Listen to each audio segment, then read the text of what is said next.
This video is proudly sponsored by DigimonCard.io for all your Digimon card, deck building, deck list, card pricing, and discussion needs. Hey everyone, Eggman here with another video. Today we have the top 16 deck list for the PPG Thursday Origins tournament for the Digimon card game. They'll be hosting another one on Saturday of Origins weeks, but big shoutouts for them for hosting this event and also giving me the deck list to give to you guys. If you guys are enjoying these breakdowns I've been doing, please consider hitting the subscribe button. It'd mean a lot to me. And this is a guy who's recording this at 1 a.m. Friday morning, meaning I'm editing it until 2 a.m. Friday morning. So I'm putting a lot of work into these guys and making sure to get these out as soon as possible. So it'd mean a lot to me if you did end up subscribing. Additionally, PPG wanted me to remind you guys that they have a lot of other tournaments coming this summer. So they do have the TCG Con in Denver for their own personal circuits. They also do have the Too Many Games Expo, where they'll be having a Digimon regional, as well as the Otacon regional at the end of July too. So a lot of events going on this summer in general for Digimon, so make sure to check out the PPG ones. And to start our breakdown, we have in the top 16, two of the usual suspects, the Yellow Hybrid and Petriform, taking 6 and 5 spots each.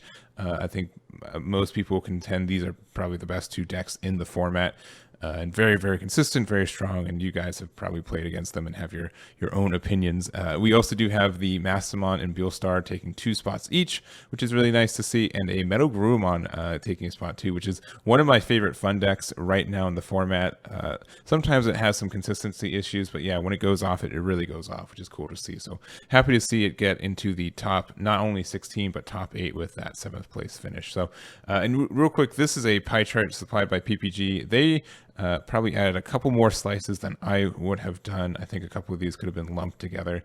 In general, the Yellow Hybrid as well, I think they branched off a couple more for that. But in general, I think this is the overarching. Maybe I'm being a little bit too cynical with naming these guys, but it's up to you guys. If you guys want to see the deck list yourselves, the document here will be linked in the description as well, so you can make your own decisions on the archetypes. But we're going to go over one deck for each archetype, and we're just going to go down the line. So to start us off, we will go into the Yellow Hybrid. So here we have Ian Peterson's first place Yellow Hybrid, the Armadillomon list, and it surely has him in it. And I'm a little stumped as to why, but obviously it got first, so who am I to say if it should or shouldn't have it? And it is a good card in the sense that this does look top 4 for a multicolor with yellow, so it can find your Rapidmons, your Aandroids, and your Shakuamons.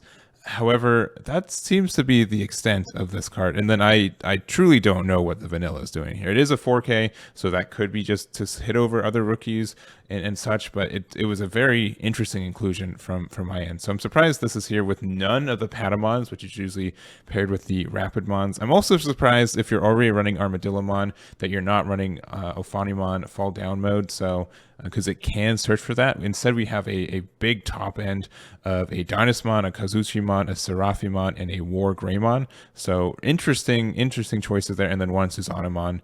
A lot of independent choices, a lot of one of text, one Blinding Ray, but 0 of the of Eden's Javelin, which is really popular most of the time. So yeah, it's this build has me stumped. I do like the Aandroidd tech though. The Aandroidd is really nice. So it does have the ability of, if you digivolve with it, when you're about to digivolve with it, if you have 3 or less security, it does bump you up to 4. So I do like that. I think that's really fun and adds to it, especially since then that means you can DNA digivolve into Shakuamon and just get the kind of recovery as well as some clearing with that. But the Armadillos, I'm not sure why, but maybe they're just a good luck charm, and it definitely worked because that is the first place for the event.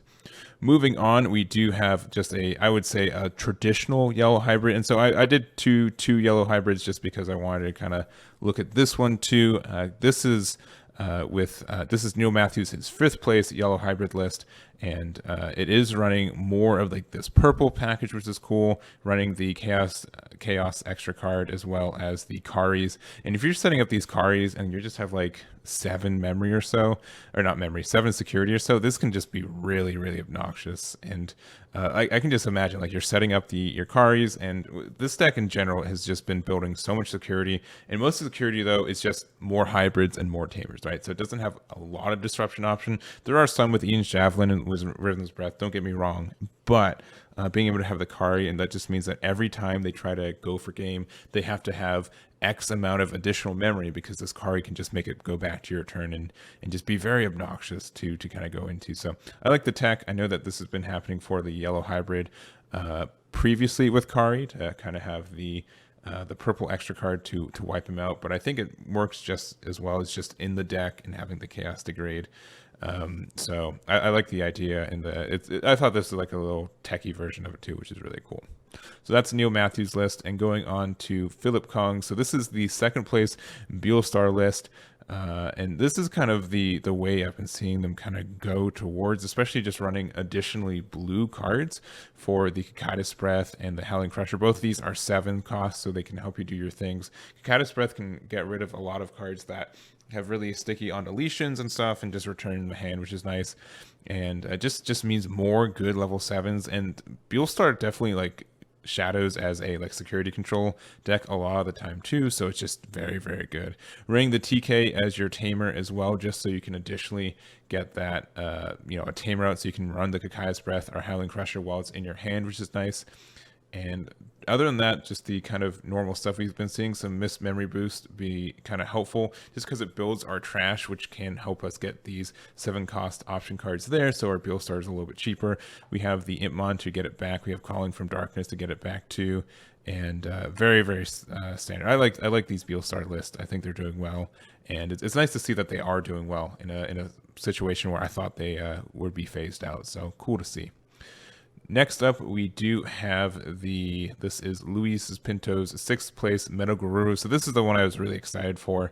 And he made some interesting choices for the deck, which is kind of interesting to see. So Patamon, I think, is pretty understood, just because it does have like the Gatomon effect, where you can DNA Digivolve at the end of turn, which is great because this deck has some level 5s to go into, namely the Shakuamon and the Chimeramon.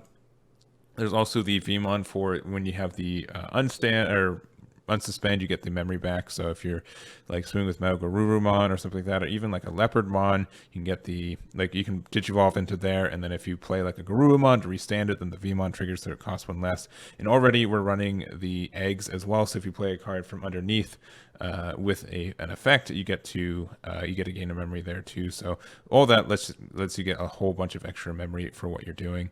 I am surprised to see that it's this Gamamon. There is a Gamamon that you get to play, and if it gets like the on play from underneath, you get to draw 2.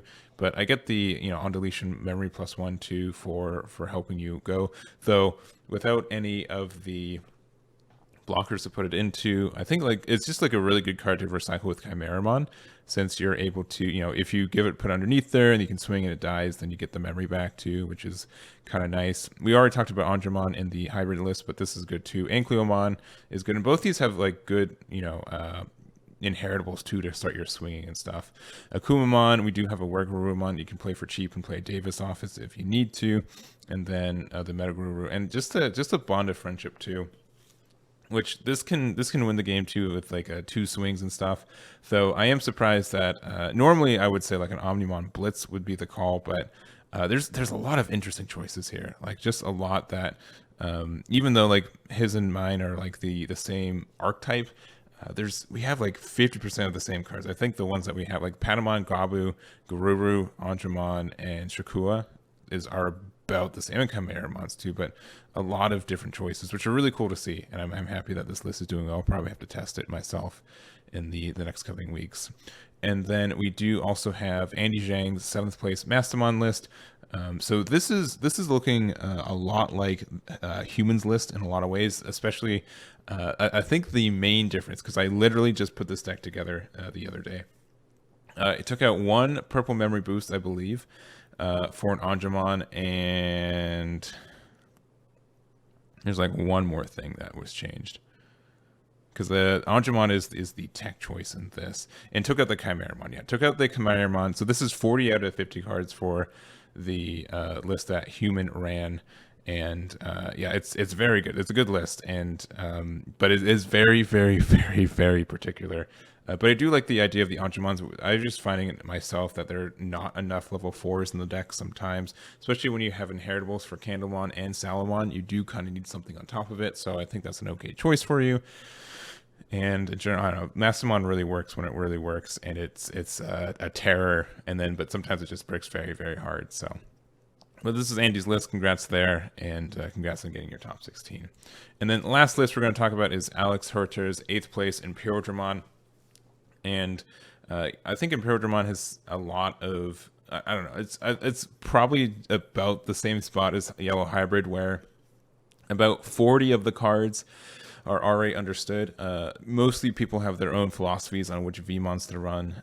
Running a Modica Digimon I think is good, because I think a lot of people are being a little bit greedy on their memory cards, thinking that these cards are phased out.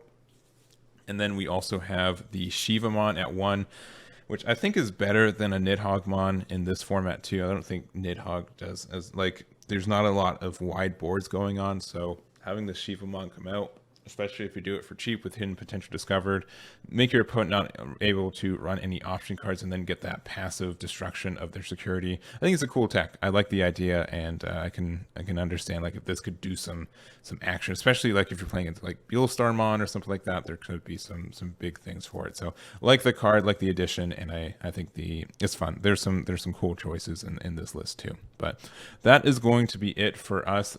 Thank you guys so much for watching, and again, thank you for PPG for giving me these lists to give to you guys. If you've made it this far in the video and you haven't subscribed yet, I don't know what else you guys want. You watched until the end of the video, so you must like my content in some regard. But that's going to be it for me. Again, I do appreciate it, and I'll catch you all next time.